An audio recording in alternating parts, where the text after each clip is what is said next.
Hi guys, it's Ryan here with Sigma Survival. I've literally just been going through some bug out bag kit, and I've actually just done a video on that, and I just thought, I literally just stumbled across this kit here.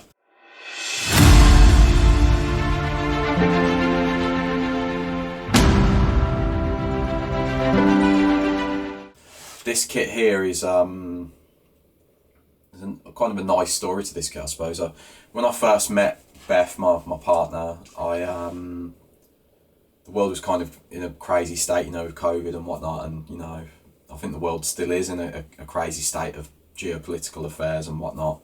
So having a survival kit of some sort is great, and Beth was also a bit of a prepper, just like me, and interested in like outdoorsy things and things like that. So sort of, I think around about Christmas time, I went out and I went out on like a bit of a shopping spree. I only went to 2 or 3 different shops, but I basically brought everything she would need for a survival kit ready to go. So let's get into what's inside. This right here is just a shower bag or a wash bag. It contains pretty much everything you need. There's a nice little zip compartment here with items that you might want to access fast.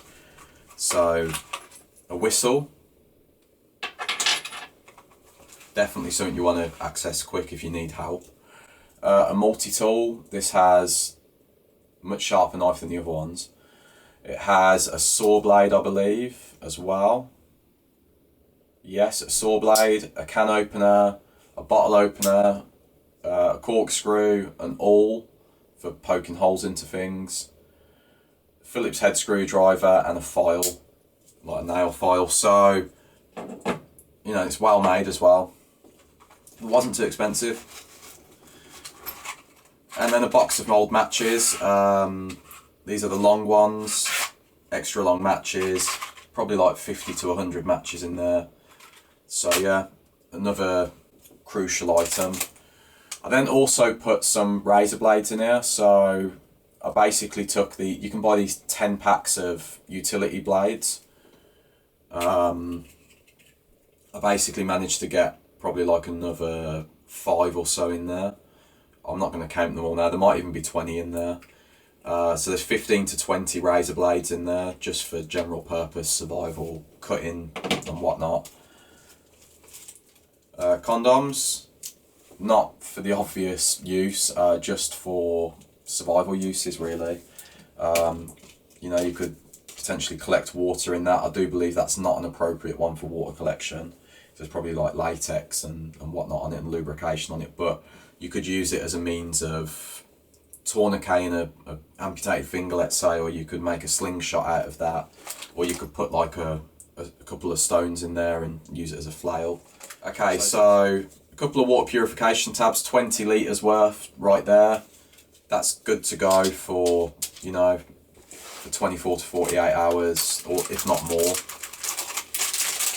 A couple of dried fruit sachets. These are pretty much never going to go off, but they do go out of date soon, so I might change those out. But literally just tear them open, get them down your gullet, and you're ready to go. Sort of like a knockoff of the Life Straw. Still a good water filter, easily be warm around the neck to save space in here if need be.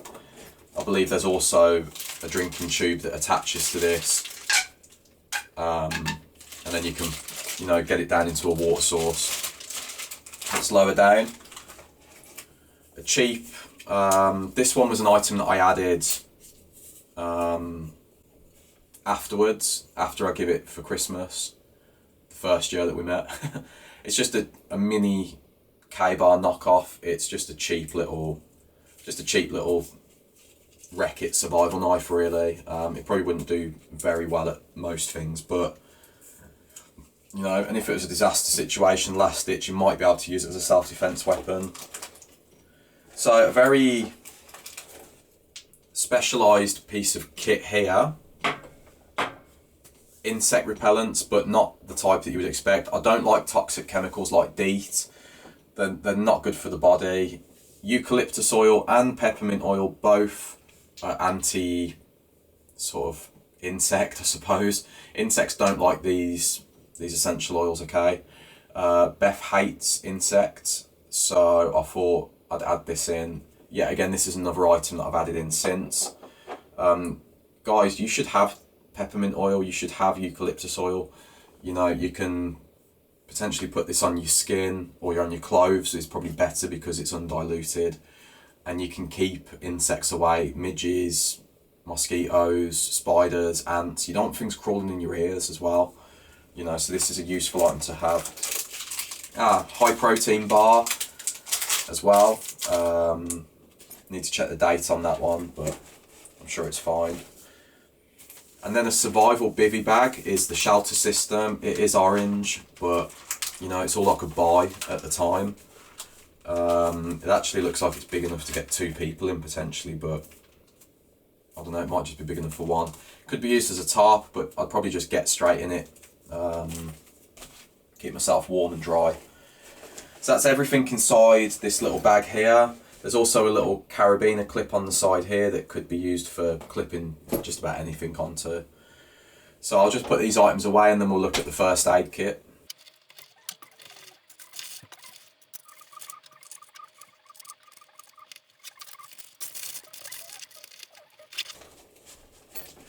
Okay guys, so this just pulls off. It was a pocket first aid kit that I brought in one of the sports shops, and it's got 2 little compartments here. I did add some things in that I just brought over the counter. There's also a few other extra things in there that most survival first aid kits wouldn't have. Hydrocortisone. I always like to put hydrocortisone in first aid kits, especially the less severe ones, you know, the ones that we aren't looking at major trauma and whatnot. You know, everyday use, hydrocortisone is the first port of call for any sort of skin irritation. Doctors will pretty much always prescribe hydrocortisone. There might be a few cases where they don't. I'd rather take the chance of having it and applying it to something, and if it goes bad, then well, I'll deal with it after that. But generally speaking, it's going to reduce inflammation, itching. It's going to insect bites and stings. This is great for. This is actually what they sell it as: insect bite and sting relief. But you know, it's great for dry skin. In some cases, like eczema, all kinds of things, guys. Any sort of irritation. Diarrhea relief tablets. You do not want to be needing to go to the toilet when you are on the move, and if you have some kind of bad problem, you know, you might want to be taking these. Hand sanitizer gel. Antihistamines, loratadine I believe it is. Yep, loratadine. That is just great in general. I mean, if you've got loads of insect bites, it can make you feel a bit unwell. So having some loratadine there with that is great. It can also sedate you a little bit, get you a bit drowsy, so you maybe can sleep a bit better if you're stressed. Wound cleansing wipes and an alcohol swab that I put in there just because I believe these don't have any alcohol in them. They have no alcohol, these are just saline wipes. So a bit of an alcohol swab, that's good for also fire starting potentially. Foil blanket, always good to have. Part of the shelter system as well, so you could use that in conjunction with the survival bivy bag. Plasters, 10 little plasters there, awesome. Now these are some medicines that I added to the kit because these boo-boo kits are hardly ever any good. Just some paracetamol, super important. Ibuprofen is further in here. Let me just get this out. Ibuprofen is there. Now, in another video I spoke about ibuprofen not being great for bugging out. That's because it can give you a bad stomach.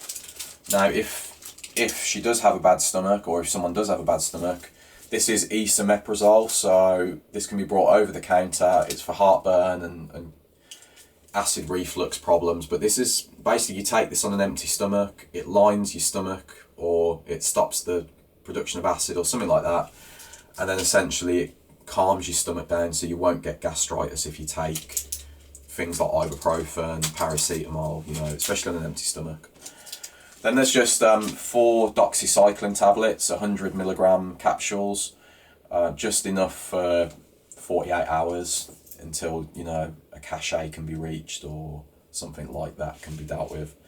You know, it's probably just going to get you through food poisoning or water poisoning or something like that. So also great if you're in an area where there's malaria and you just want to quickly start taking them, because they can be used as a prophylaxis. I'm not sure if you have to take them for an extended period before you enter that area, but you know, doxycycline, it's like the king of antibiotics. It's so useful.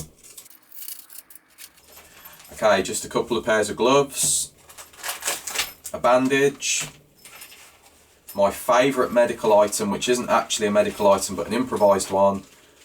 They're in most of my kits.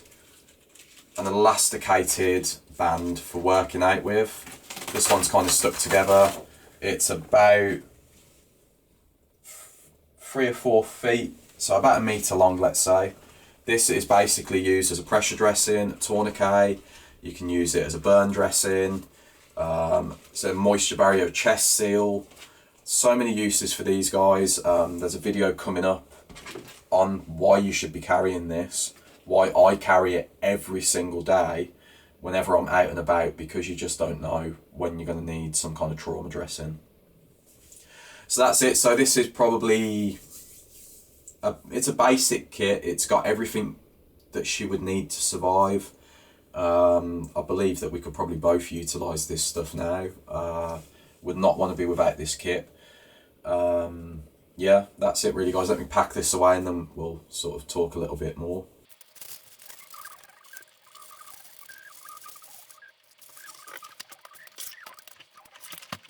Okay guys, so that's just a little kit that I put together for Beth, my partner. I did that